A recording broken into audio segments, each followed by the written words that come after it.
बेदार शाह को जरा भी अंदाजा नहीं था कि आज उसकी अपनी बेटी पारस उससे ऐसी बात कहने वाली है जो उसकी पूरी दुनिया हिलाकर रख देगी।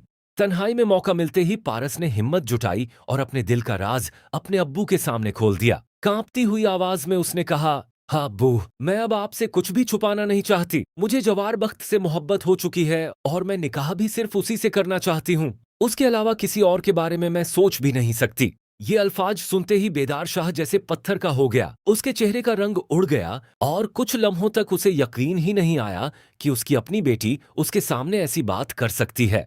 उसके जहन में बस एक ही ख्याल घूमने लगा कि अगर लोगों को पता चल गया कि उसकी बेटी एक ऐसे लड़के से मोहब्बत करती है जिसे वह अपने खानदान और हैसियत के बराबर नहीं समझता, तो उसकी बरसों की बनाई हुई इज्जत पल भर में मिट्टी में मिल जाएगी।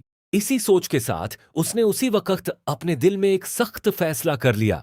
उसने तय कर लिया कि पारस को हर हाल में यहां से दूर ले जाना होगा। उसने खुद से कहा, जवार बख्त कभी हमारे बराबर नहीं हो सकता। मैं अपनी बेटी का निकाह उससे हरगिज नहीं होने दूंगा। इससे पहले कि पारस का फैसला और मजबूत हो जाए, मैं इसे वापस अमेरिका भेज दूंगा। वहां जाकर ये सब कुछ भूल जाएगी। रात की तन्हाई में बेदार शाह चुपचाप पारस को लेकर हवेली से निकलने लगता है।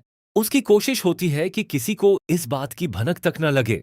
मगर जैसे ही वह हवेली के बाहर पहुंचता है, अचानक जवार बख्त उनके सामने आकर खड़ा हो जाता है।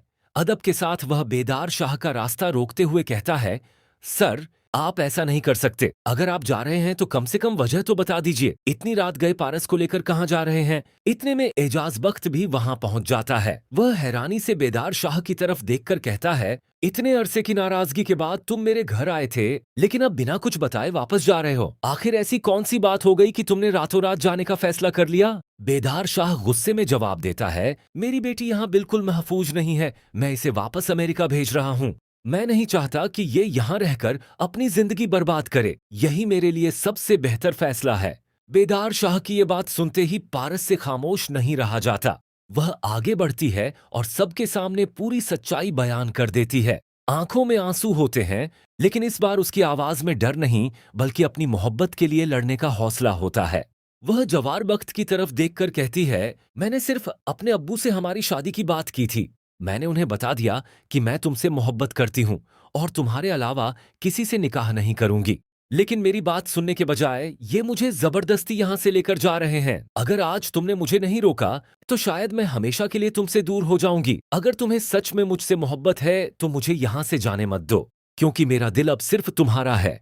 पारस की ये बातें सुनकर वहां मौजूद हर शख्स सन्न रह जाता है। लेकिन सबसे बड़ा सदमा बेदार शाह को लगता है। उसे महसूस होता है कि उसकी अपनी बेटी अब उसके फैसलों के साथ नहीं, बल्कि अपनी मोहब्बत के साथ खड़ी है। एक पल के लिए उसका दिल टूट जाता है, मगर अपनी झूठी आन और जिद के आगे वह कुछ भी देखने को तैयार नहीं होता। गुस्से में वह पारस का हाथ पकड़कर उसे जबरदस्ती अपने साथ ले जाने की कोशिश करता है। उसी वक्त जवार बख्त आगे बढ़कर पारस को छुड़ाने की कोशिश करता है। दूसरी तरफ एजाज बख्त भी हालात संभालने की कोशिश करता है, लेकिन अब मामला इतना आगे बढ़ चुका होता है कि किसी की कोई बात सुनने वाला नहीं रहता। एक तरफ एक बाप अपनी इज्जत बचाने के लिए अपनी बेटी को उससे दूर ले जाना चाहता है, जबकि दूसरी तरफ एक बेटी अपनी मोहब्बत बचाने के लिए पूरी दुनिया के सामने अपने ही बाप के फैसले के खिलाफ खड़ी हो जाती है। अब ये टकराव किस मोड़ पर जाकर खत्म होगा, कौन जीतेगा और किसे अपनी सबसे बड़ी कुर्बानी देनी पड़ेगी, इसका फैसला आने वाले लम्हे ही करेंगे।